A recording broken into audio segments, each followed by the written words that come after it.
बिस्मिल्लाहिर्रहमानिर्रहीम। अस्सलाम वालेकुम स्टूडेंट्स, उम्मीद करती हूँ आप खैरियत से होंगे। जैसे कि आपको भी पता है केमिस्ट्री की नई बुक आ गई है, आपके हाथों में भी आ चुकी होगी और बच्चे काफ़ी परेशान हैं, उनको लग रहा है कि केमिस्ट्री काफ़ी मुश्किल है।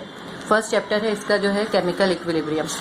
आज मैं आपको केमिकल इक्विलिब्रियम समझाऊंगी और कोशिश करूंगी इंशाल्लाह ताला आपको इतना इजी करके समझाऊं कि आपको मुश्किल आपकी हल हो जाए। और अगर आपको समझ में आए और पसंद आए तो आप प्लीज़ लाइक ज़रूर कीजिएगा वीडियो को और सब्सक्राइब भी कर लीजिए। इंशाल्लाह ताला मैं आपको इसका भी सब कुछ सिखाती रहूँगी। इसकी डेरिवेशन है इंपॉर्टेंट और इम्पॉर्टेंट क्वेश्चन भी बताऊँगी और सारी इसकी आपको पूरी की पूरा इंशाल्लाह ताला तमाम क्वेश्चन आंसर करवाऊँगी। सबसे पहले मैं आपको इसको शॉर्ट करके करवाऊँगी जो आपको इजीली समझ आ जाए और सारा समझा के, ठीक है। सबसे पहले आपको बताती हूँ केमिकल रिएक्शन क्या चीज़ है। अपनी बुक का पेज नंबर 3 खोल लीजिए। पेज नंबर 3 पे है केमिकल रिएक्शन की डेफिनेशन। केमिकल रिएक्शन क्या होता है? A chemical reaction is a chemical change which involve reactant and product. For example को अभी छोड़ देते हैं। केमिकल रिएक्शन असल में एक केमिकल चेंज है जो कि रिएक्टेंट और प्रोडक्ट, जिसमें दो चीज़ें इन्वॉल्व होती हैं, रिएक्टेंट एंड प्रोडक्ट। जैसे कि मैं आपको एग्जांपल देती हूँ, इन्होंने भी यही एग्जांपल दिए। हाइड्रोजन है और ऑक्सीजन है। जब हाइड्रोजन और ऑक्सीजन केमिकली कंबाइन होती हैं तो H2O या वाटर बन जाता है, ठीक है। ये जो दो चीज़ें कंबाइन हो रही हैं ये कहलाएंगे रिएक्टेंट और जो नई चीज़ बन रही होगी वो कहलाएगी प्रोडक्ट, ठीक है। तो केमिकल रिएक्शन में ऐसा रिएक्शन होता है, ऐसा केमिकल चेंज होता है जिसमें दो चीज़ें इन्वॉल्व होती हैं, एक रिएक्टेंट एक प्रोडक्ट। यही इसकी डेफिनेशन लिखी हुई है, ठीक है। A chemical reaction is a chemical change which involve reactants and product. ये रिएक्टेंट्स है और इसके अंदर प्रोडक्ट, ये दोनों इन्वॉल्व हैं। इसका एक एग्जाम्पल तो इन्होंने वाटर बनना दिया था, दूसरा इन्होंने एक डिकम्पोजिशन की एग्जाम्पल दी कि सोडियम बाइकार्बोनेट है हमारे पास, ठीक है। सोडियम बाइकार्बोनेट क्या है हमारा? मैंने इसके ऊपर की तरफ साइन करके बनाया, रिएक्टेंट है। जब इसको आपने हीट करा, गर्म किया, तो एक केमिकल चेंज इसके अंदर आएगा। केमिकल चेंज आएगा तो क्या होगा? सोडियम कार्बोनेट बन जाएगा, कार्बन डाइऑक्साइड बन जाएगी और वाटर बन जाएगा। कार्बन डाइऑक्साइड गैस होगी और वाटर लिक्विड होगा, ठीक है ना। ये सब चीज़ें बन जाएंगी। ये सब क्या है हमारी? ये सारी की सारी हैं हमारी प्रोडक्ट। ये सब प्रोडक्ट हैं और ये जो है जिसको डिकम्पोज करे ये हमारा रिएक्टेंट है। सो ये अब आपको समझ में आ गया केमिकल रिएक्शन। आपने केमिकल रिएक्शन की ये डेफिनेशन यहाँ से यहाँ तक करनी है, जो कि आपकी बुक के अंदर पेज नंबर 3 पे यहाँ पे ऊपर से यहाँ तक है। और इसकी एक एग्जाम्पल कर लें वाटर की, formation of water from hydrogen and oxygen gas. ये हो गया। Chemical reactions are of 2 types. 2 तरह के होंगे ये केमिकल रिएक्शन जो अभी हमने पढ़े। एक होगा रिवर्सिबल, दूसरा होगा इरिवर्सिबल। रिवर्सिबल वो होगा जो कि रिवर्स हो जाए, वापस हो जाए, दोबारा हो जाए। जैसे रिएक्टेंट थे ना, रिएक्टेंट से प्रोडक्ट बनाया, रिएक्टेंट से प्रोडक्ट बना और फिर प्रोडक्ट ने वापस से रिएक्टेंट बना दिया, ठीक है। रिएक्टेंट से प्रोडक्ट और प्रोडक्ट से वापस रिएक्टेंट बन गया, तो ये क्या हो गया? ये रिवर्स हो गया। इसको हम डबल हेड एरो के साथ लिखेंगे। अगर ये इन दोनों लाइनों को एक साथ कंबाइन करके कैसे लिखेंगे? रिएक्टेंट हाफ एरो प्रोडक्ट और फिर इस तरफ करके हाफ एरो रिएक्टेंट। रिएक्टेंट से प्रोडक्ट बनेगा, प्रोडक्ट से वापस रिएक्टेंट बन जाएगा, ठीक है। ये कौन सा है? रिवर्सिबल, जो रिवर्स हो जाते हैं। ये वो रिएक्शंस होते हैं रिवर्सिबल रिएक्शन जो कि कंप्लीट ही नहीं होते कभी भी, ठीक। दे नेवर कंप्लीट, ये कंप्लीट नहीं होंगे। रिएक्टेंट से प्रोडक्ट बनेगा, फिर प्रोडक्ट से रिएक्टेंट बन जाएगा, फिर रिएक्टेंट से प्रोडक्ट बनेगा, फिर प्रोडक्ट से कंटिन्यू चलते रहते हैं। They never complete. और इनकी डायरेक्शन कौन कौन सी होती है? एक ये आगे की तरफ फॉरवर्ड और फिर बैकवर्ड। फॉरवर्ड बैकवर्ड दोनों डायरेक्शंस होती हैं। उसके अलावा दे हैव डायनामिक इक्विलिब्रियम। ये इक्विलिब्रियम वाली बात मैं अभी आपको बाद में समझाऊंगी, ठीक है। डायनामिक इक्विलिब्रियम क्या चीज़ है ये बाद में समझाऊंगी। और इसकी एग्जांपल कौन कौन सी है? जैसे कि आप जो है पानी को आप फ्रीज करते हैं, उसका टेम्परेचर चेंज करते हैं, वो बर्फ़ बन जाती है ना। बर्फ़ को आप थोड़ा सा नॉर्मल टेम्परेचर पे रख दें तो वो वापस से पानी बन जाएगा। तो पानी को दोबारा जमा दें, फिर बर्फ़ बन जाएगा। ये है रिवर्सिबल रिएक्शन। एक रिएक्टेंट बना, रिएक्टेंट में प्रोडक्ट बनी, प्रोडक्ट को वापस रिएक्टेंट बना दिया। इरिवर्सिबल कौन से होंगे? बिल्कुल इनके सब कुछ ऑपोजिट होगा। एक तो ये होंगे, अब मैं आपको इरिवर्सिबल बता रही हूँ। रिएक्टेंट से जो है प्रोडक्ट बन जाएगी बस, और उसके बाद ये फिनिश हो जाएंगे, बस ये कंप्लीट हो जाते हैं। पहला पॉइंट कि रिएक्टेंट से प्रोडक्ट बन जाएगी और कंप्लीट हो जाएंगे। दूसरा पॉइंट ये सिंगल साइड होते हैं, सिर्फ इनका एरो जो होते हैं आगे की तरफ होते हैं, फॉरवर्ड डायरेक्शन में होते हैं, बैकवर्ड नहीं होते, सिर्फ फॉरवर्ड होते हैं। तीसरा पॉइंट इनको हम सिंगल हेडेड एरो से जाहिर करते हैं। चौथा पॉइंट इनका इक्विलिब्रियम, इनके अंदर इक्विलिब्रियम कंडीशन नहीं होती। पांचवा पॉइंट इसका हम बताते हैं इसकी एग्जांपल्स। एक एग्जांपल जैसे कि जंग लग जाता है ना लोहे को, वो इसकी एग्जांपल है। कंबस्शन यानी कि आपने कोई चीज़ जलाई और वो ख़त्म हो गई, अब वो दोबारा तो नहीं आप उसको वापस बना सकते। जैसे लकड़ी को जला दिया, कोयला बन गया ना, अब वो दोबारा से आप लकड़ी नहीं बना सकते ना। तो रिएक्टेंट से प्रोडक्ट बन गई, तो वो हो गया इरिवर्सिबल रिएक्शन। मैंने आपको इसके जो सारे पॉइंट बताए, ये मैंने इसको एक नोट्स की तरह पूरे के पूरे 6 पॉइंट लिख लिए हैं। 5 तो पॉइंट है उसके और 6 उसके एग्जाम्पल्स हैं। ये बहुत एक इंपॉर्टेंट क्वेश्चन है, इसको आप याद रखिएगा। ये सारे पॉइंट आपने इसी तरह लिखने में, आपको एक बार फिर पढ़ के बता देती हूँ रिवर्सिबल रिएक्शन और इरिवर्सिबल रिएक्शन में डिफरेंस क्या है। ठीक, the reversible reaction never goes to completion. Reversible reaction जो है वो कंप्लीट नहीं होते। Product react and reproduce reactant again. Product जो होती है, जो हमने बनाई होती है, वो दोबारा रिप्रोड्यूस कर देती है। क्या बना लेती है? दोबारा रिएक्टेंट बना लेती है। दूसरा पॉइंट, थर्ड पॉइंट है, they take place in forward and reverse direction. ये फॉरवर्ड डायरेक्शन और रिवर्स डायरेक्शन दोनों में होते हैं। They represent by double headed arrow. ये डबल हेडेड एरो से रिप्रेजेंट किए जाते हैं। They have dynamic equilibrium. इनके अंदर डायनामिक इक्विलिब्रियम है। अभी हमारा पूरा चैप्टर इस पे चलने वाला है, इक्विलिब्रियम पे। ये मैं आपको अभी आगे एक्सप्लेन करूंगी कि ये क्या चीज़ है। इसकी एग्जाम्पल हमारे पास हमारी फ्रीजिंग है, कंडेंसेशन है, एवापोरेशन है। पानी को आप रख दें, पानी एवापोरेट हो जाता है ना, हवा में चला जाता है। हवा में से वो वहां पे जाके कूल होता है, फिर पानी बन जाता है, बारिश की शक्ल में नीचे आ जाता है एवापोरेशन में, है ना। मेल्टिंग जो है, किसी बर्फ को पिघला दें फिर दोबारा पानी बना दें। ये इसकी एग्जाम्पल्स हो गए। अब मैं आपको इरिवर्सिबल पढ़ा देती हूँ, कौन से हैं जो कि इरिवर्सिबल है। सबसे पहला पॉइंट है, the irreversible reaction goes to completion. Irreversible reaction complete हो जाते हैं। Reactant form product, but product will not decompose or decombine and don't form reactant. Reactant जो होते हैं वो प्रोडक्ट बना लेते हैं, मगर प्रोडक्ट जो होती है वो दोबारा डीकम्पोज होके या दोबारा कंबाइन होके दोबारा रिएक्टेंट नहीं बनाती। ठीक है, ये समझ में आ गया पॉइंट। रिएक्टेंट से प्रोडक्ट बन जाता है, but product will not decompose again या रिकम्बाइन। ना ही वो डीकम्पोज होगी, ना ही रिकम्बाइन होगी, दोबारा नहीं मिलेगी और दोबारा से रिएक्टेंट नहीं बनाएगी। दे टेक इरिवर्सिबल रिएक्शन कहाँ पढ़ रहे हैं? They take place only in forward direction. ये सिर्फ फॉरवर्ड डायरेक्शन में होते हैं। They represent by single headed arrow. इनको सिंगल हेडेड एरो से जाहिर करते हैं।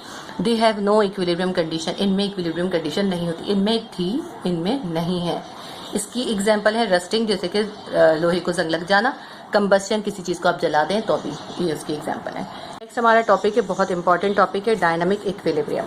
डायनामिक इक्विलिब्रियम ही, क्योंकि ये अगर आप देखें ना, इक्विलिब्रियम ही हमारा असल में ये टॉपिक, हमने इस पूरे चैप्टर में इक्विलिब्रियम ही पढ़ना है, केमिकल इक्विलिब्रियम। और इसमें हम पढ़ेंगे डायनामिक इक्विलिब्रियम। ये बहुत आगे यूज़ होगा, इसको बहुत अच्छे से समझ लीजिएगा।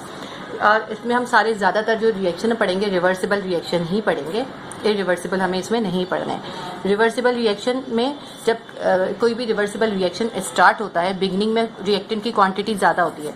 जैसे कि अगर हमारे पास ये रिएक्टेंट है ना, ठीक है, अब हमारा रिएक्शन स्टार्ट हुआ, फॉरवर्ड डायरेक्शन में चल रहा है, तो अभी हमारे पास रिएक्टेंट की क्वांटिटी बहुत ज़्यादा है। जब रिएक्टेंट की क्वांटिटी ज़्यादा है तो प्रोडक्ट बनने का रेट भी ज़्यादा हो जाएगा। ठीक है, रिएक्टेंट की क्वांटिटी ज़्यादा है तो प्रोडक्ट भी ज़्यादा बनेगी।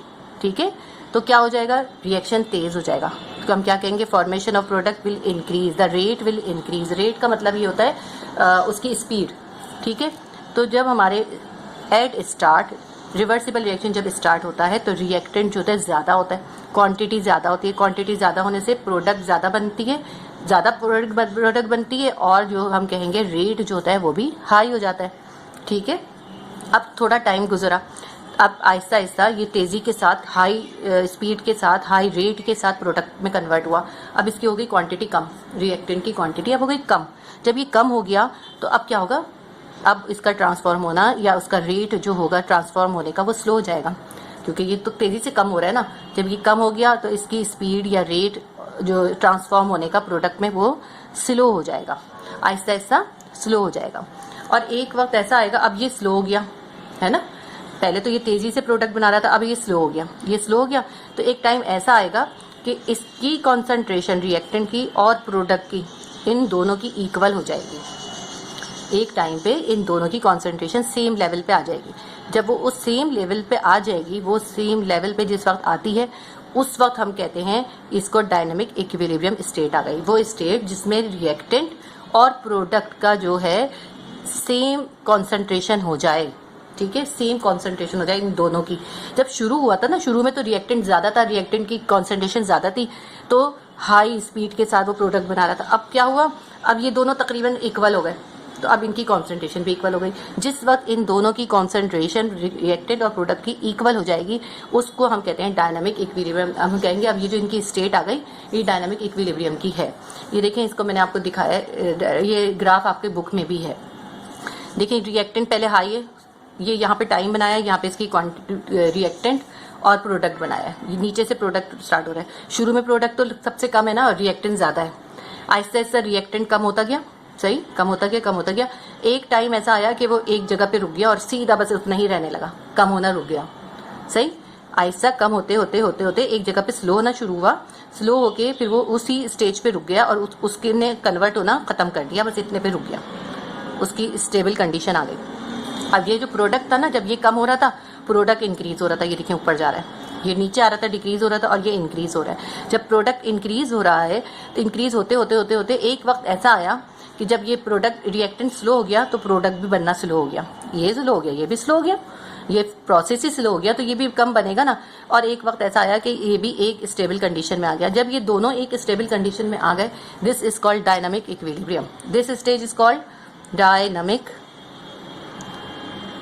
इक्विलिब्रियम। जो सब कुछ मैंने आपको समझाया है वो ही सारी डेफिनेशन आपने लिखनी है डायनामिक इक्विलिब्रियम की, और मैंने आपके लिए लिखी है, मैं आपको सुना देती हूँ। ये बुक में भी मौजूद है लेकिन थोड़ी सी मैंने बस इसमें एक दो लफ्ज़ की चेंजिंग करी है, बाकी बुक की ही है ये। इसी तरह आपने लिखनी है। अब मैं आपको पढ़ के बता रही हूँ, बुक में भी बता देती हूँ किधर है। ग्राफ भी आपको समझ में आ गया होगा। देखें, इन अ रिवर्सिबल, सबसे पहले हेडिंग है dynamic equilibrium. In a reversible reaction at beginning the quantity of reactant is higher. जब रिवर्सिबल रिएक्शन स्टार्ट होता है तो रिएक्टेंट की क्वांटिटी हायर होती है। And the rate of product formation is also higher. तो प्रोडक्ट बनने का रेट भी हायर हो जाता है। रेट का मकसद होता है स्पीड, ठीक है। प्रोडक्ट बनने की स्पीड भी ज्यादा हो जाती है। After some time the product decrease, आहिस्ता आहिस्ता प्रोडक्ट जो है कम होना शुरू हो जाती है। जब वो कन्वर्ट होती गई, आफ्टर सम टाइम प्रोडक्ट ने रिएक्टेंट डिक्रीज, रिएक्टेंट जो होगा वो डिक्रीज हो जाएगा, ठीक है। After some time reactant decreases, कुछ देर के बाद रिएक्टेंट डिक्रीज होना शुरू हो जाएगा। The rate of reactant transformation also decrease. अब जब रिएक्टेंट कम हो गया तो उसका रेट जो है ट्रांसफॉर्म होने का वो भी डिक्रीज हो जाएगा। And the rate of product formation also decrease, ठीक है।